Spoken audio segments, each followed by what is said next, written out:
આજે આપણે બનાવશું રાગીની ભાખરી. તો રાગીની ભાખરી બનાવવા માટે આપણે લેશું ઘઉંની રોટલી બનાવીએ. જેટલી આપણે બનાવવી હોય એટલો લેવાનો. તો આપણે 4 ભાખરી બનાવશું.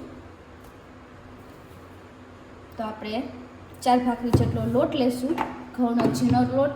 પછી એમાં આપણે એડ કરશું ઘઉંનો જાડો લોટ. આપણે જેટલો લોટ લીધો હોય બધું પ્રમાણમાં એક જ સરખો લોટ લેવાનો. તો ઘઉંનો જાડો લોટ નાખ્યો. એ પછી આપણે નાખશું રાગીનો લોટ. આ છે એ રાગીનો લોટ છે, તો એ પણ આપણે એટલો જ નાખશું. રાગીનો લોટ આપણે જેટલા પ્રમાણમાં લીધું હોય ને એટલું જ નાખવાનું. પછી એમાં આપણે સ્વાદ અનુસાર નિમક એડ કરી દઈશું. માપમાં નિમક નાખવાનું. પછી એમાં આપણે નાખીશું તેલ. નાખીશું 2 પાવડા જેટલું તેલ એડ કરી દઈશું.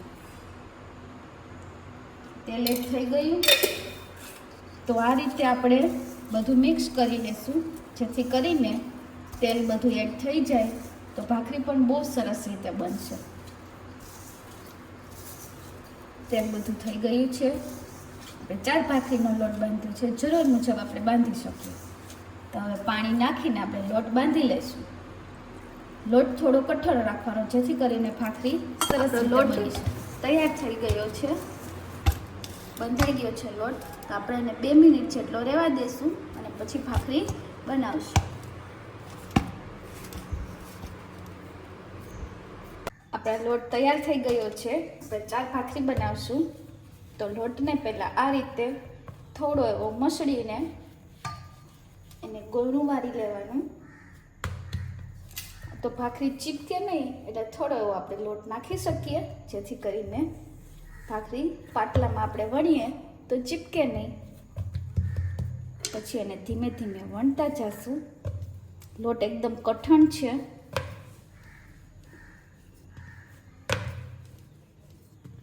ભાખરી જાડી રાખવાની.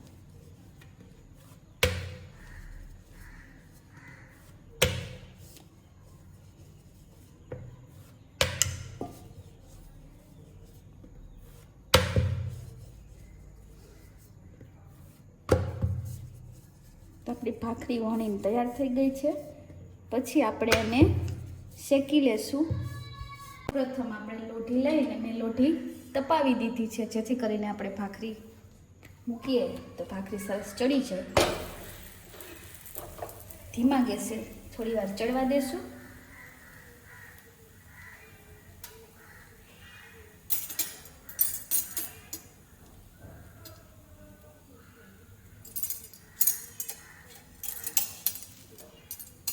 ગેસ થોડો ફાસ્ટ કરશું, જેથી કરીને આપણી ભાખરી જલ્દીથી બની જાય.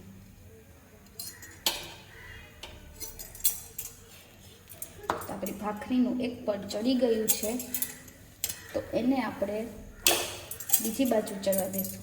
બહુ સરસ ડિઝાઇન પડી છે ભાખરીની.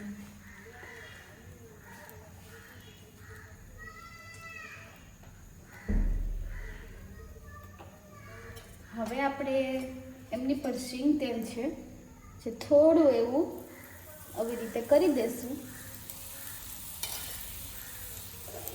આ રીતના કરતા જાય એટલે ભાખરી સરસ ચડી જાય.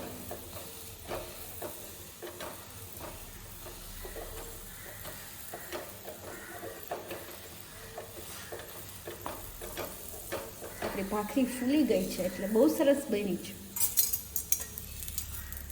હા,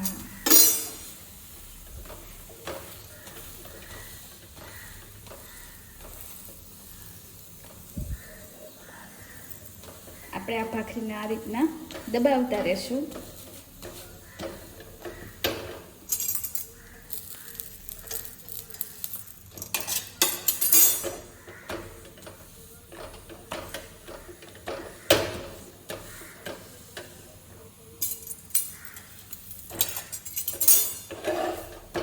થોડી એવી કાચી હોય તો આ રીતના શેકતું જવાનું, દબાવી.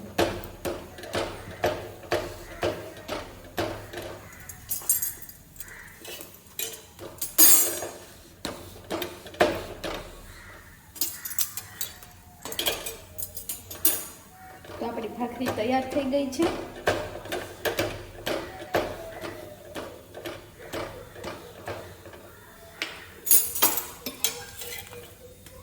તો આપણી ભાખરી ગરમા ગરમ રાગીની ભાખરી તૈયાર છે.